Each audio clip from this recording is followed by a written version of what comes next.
Greetings and hallucinations to all my friends out there in FAF land. Ding ding, Microsoft is trying to tell me something. Um, I have a 1 versus 1 on Open Palms for you today. This map is, as I have mentioned before, incredibly difficult for me to play, incredibly fun to watch other people play on, and it always gets incredibly hectic. So, this should be a fun game to watch. It is Belakor versus Zlo.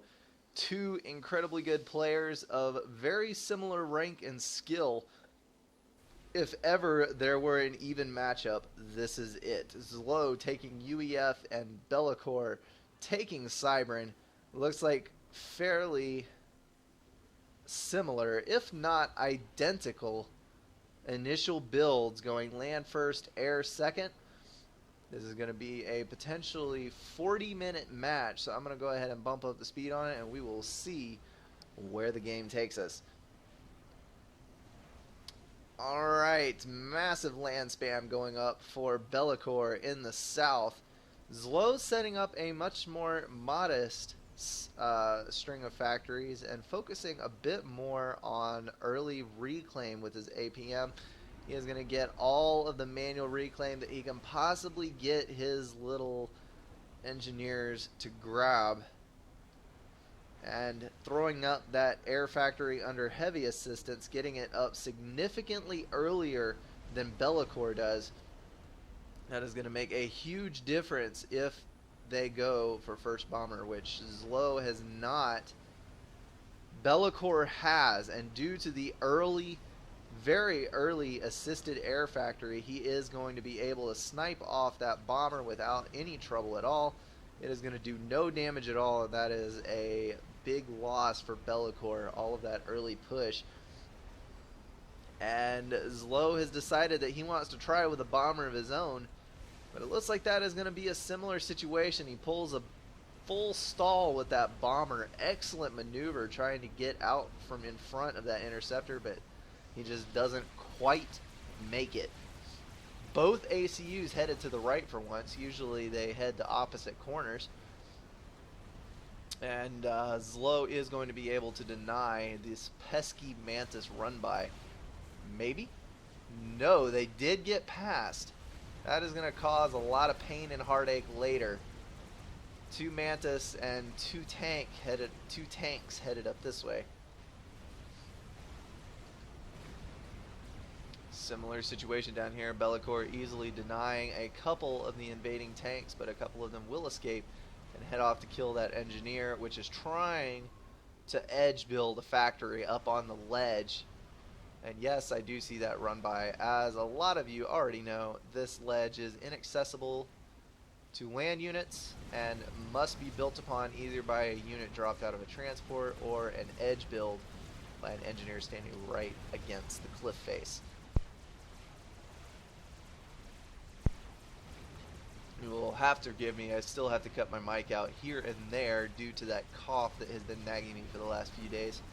Pesky, bothersome thing though it be, I must live with it. And therefore, so must you. This point defense here was actually a really good idea. It looks like there is not any artillery in Zlo's mix, which is kind of an odd choice. So that point defense there and here, those are going to be worth their weight in gold, as they will kill many times their mass in tanks before they die.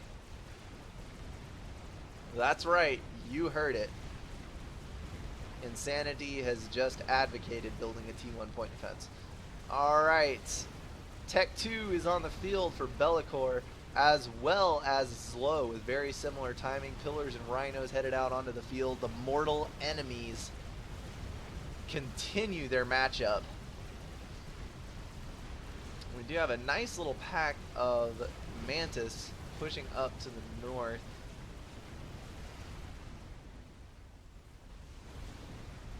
I love these run-bys. I hate them when I'm playing this map, but I love watching them as the players basically just stab at each other. And right now, the map is kind of moving in a counterclockwise direction. Zlo is rotating to the left. Belakor is rotating to the right. And all in all, I think Zlo has a slight advantage in map control at the moment, and this run by in the back here is especially nasty. He is going to squash that intrusion and continue to funnel all of his units over here to the left side, counting on his ACU and a group of that is one pillar and several strikers to hold up here. I'm beginning to notice a pattern in Zlo's games. He appears to be a tremendous fan of Tech 2 Air. He has pushed gunships out at minute 12. First player to Tech 2 Air. This is a very popular strategy right here. Highly effective. Building mobile missile launchers on the ledge and traveling across in order to be able to fire down on all of these mass extractors here. Belakor is slightly power stalling. Not much, but slightly. He is almost balanced. Oh, so close. Belakor has reclaimed 7 grand as opposed to Zlo's 45. Well done, sir. And this is nasty. We have our first push into the home base.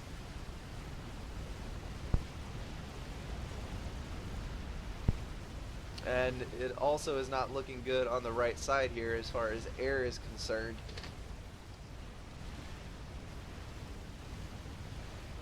Although those interceptors were able to wipe that out fairly easily. This is something that you get when you build too many combat air units. You inevitably lose air control because while you're building combat units, your opponent is sinking mass strictly into interceptors or ASF, depending on what the tech level is at the moment of that game. And at some point, you will lose air control for building attack units, as Zlo has just found out. And then since he has air control, Belakor will start producing attack units, and Zlo will be producing interceptors, and the whole thing will swap all the way back around again. Kind of like an eternal swap. I did not know that there was a pathway there. I learned something this game. Very interesting.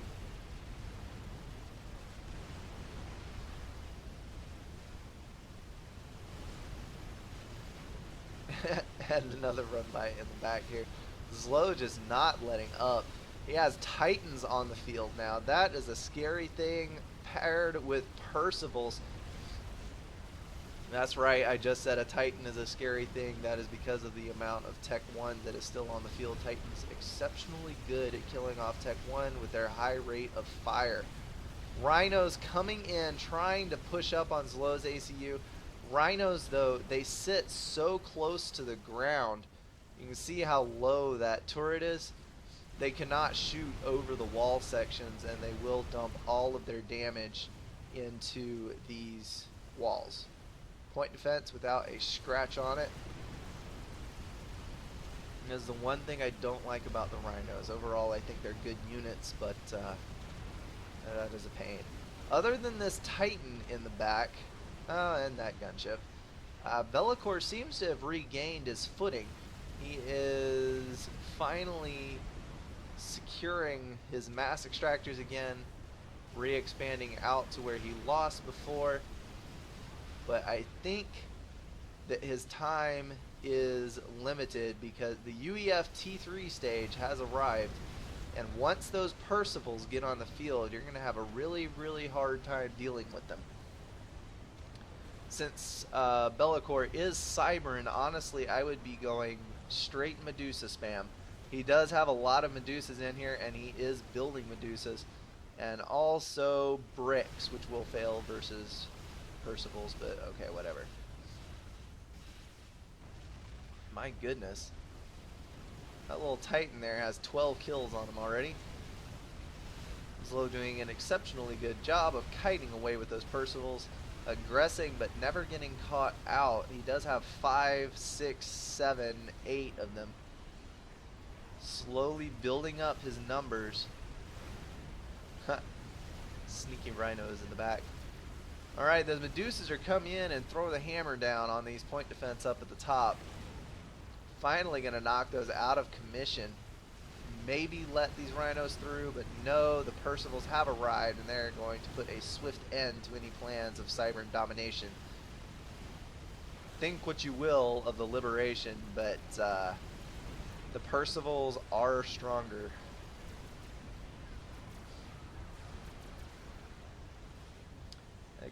Except when you do not have intel. That is a booger.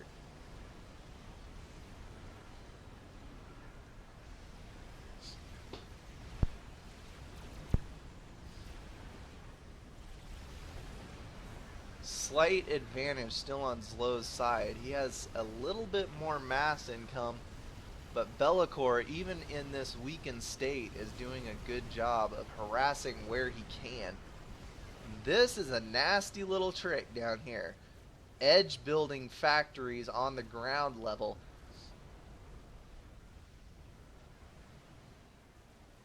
He is probably going to start producing engineers and reclaiming things down here, and then building up more factories to start a spam right in the back where you least expect it. There is now a group of bricks on the front lines. Zlow is going to have to bunch up his Percivals to deal with that, and he has, and he will. There is a mobile shield there. Zlow must be power stalling briefly, and those Percivals are going to be able to deal with the bricks.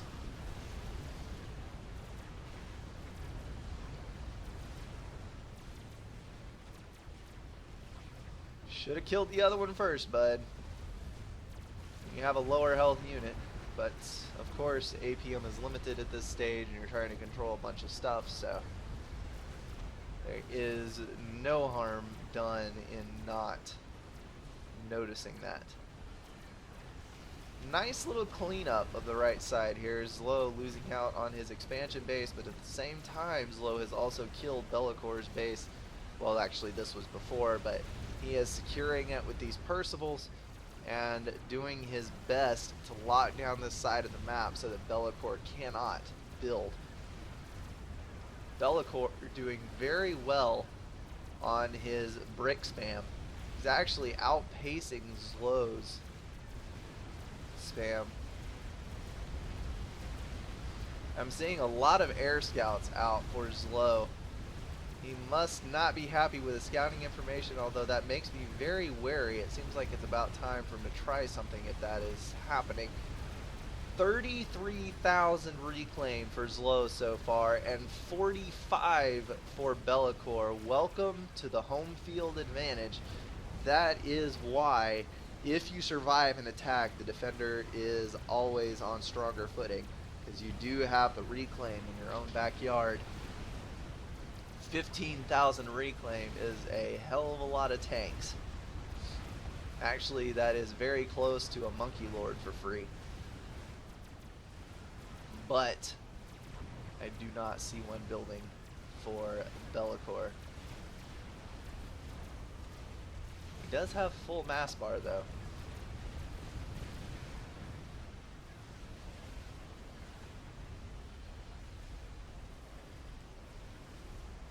Zlow making good solid use of his adjacency to keep his land spam going.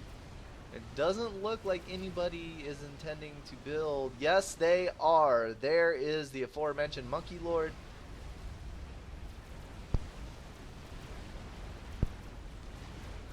I don't think Zlow has it scouted, and it doesn't look like scouting that exact location is on his agenda as of yet.